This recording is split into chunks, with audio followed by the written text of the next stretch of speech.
The legal system in the United States has many fallacies, and is not perfect as many would like to think. Everything from lawyers, judges, and the prison system to the incarceration rate of certain races have all been issues that need to be resolved. Working in the legal world and being a sales representative for legal insurance gave me insight on some of these issues that need to be brought to light. Some believe that a judge would get hired by hard work and proving themselves as a lawyer. But according to Yahoo News, in 39 states, judges are chosen by election. 30 of those states prohibit candidates from personally asking for campaign contributions. Unless the William Yulee case succeeds, then it could free judicial candidates in those states to make personal appeals for campaign cash. Some are probably asking what would be wrong with that. Well, the federal judicial system, including the Supreme Court, judges who are appointed to life terms must be confirmed by the Senate. Imagine having a judge who took a campaign contribution from a lawyer or company. Then imagine that judge overseeing a case involving that lawyer or company. This is a huge conflict of interest in this area, when considering a judge is going to feel partial to a person or company that donated money to their campaign and rule in their favor. From 2000 to 2009, $207 million were raised for judicial campaigns, and only $83 million were raised the decade before. This was a study conducted by organizations that are concerned with money in politics. The Supreme Court has also generally been skeptical of limits on political campaigns, though slightly less when it comes to involving judges. Although there are states like West Virginia that some elected judges could be forced to step aside when ruling on cases when large campaign contributions where interested parties create the appearance of bias and could affect the verdict of the case.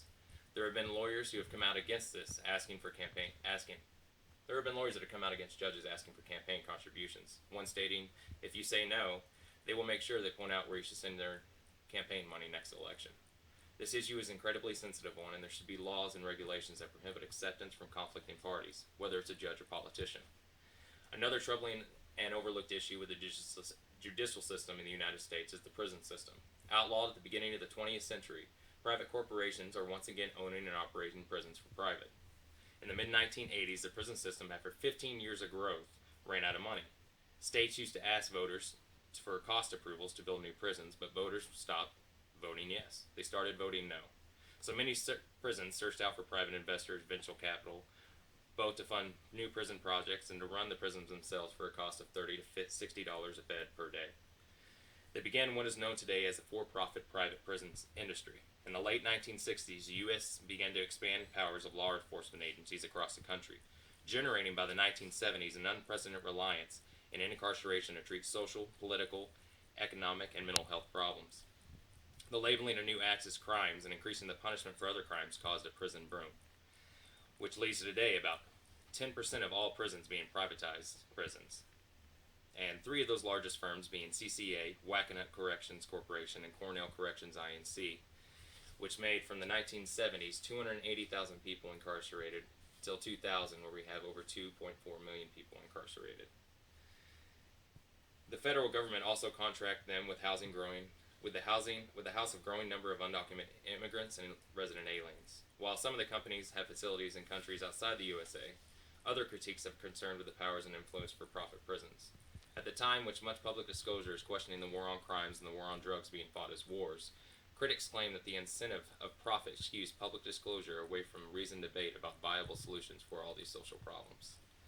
And finally, our grasping the demographic of today's makeup of our prison system and the U.S. and the history that produced this makeup.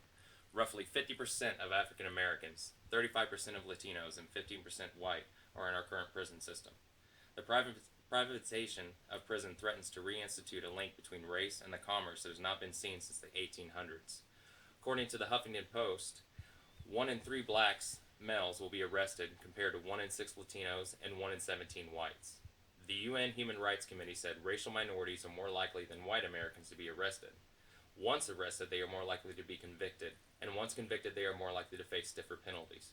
The reason for this issue is widely and passionately debated, from African Americans and Latinos just having a higher crime rate to deliberate racism in the criminal justice system. The racism argument gets more credit since 2012. A study from the National Institute of Drug Abuse found that white high school students were more likely to abuse drugs, but yet black students were less likely to use drugs.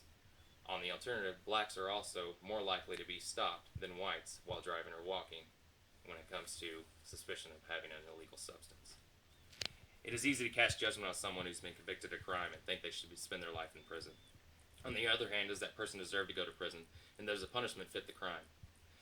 So before judging a person convicted of a crime, keep in mind issues such as the conflicting interests of judicial campaign contributions, the privatized prison system, and the demographic arrest rate in the United States.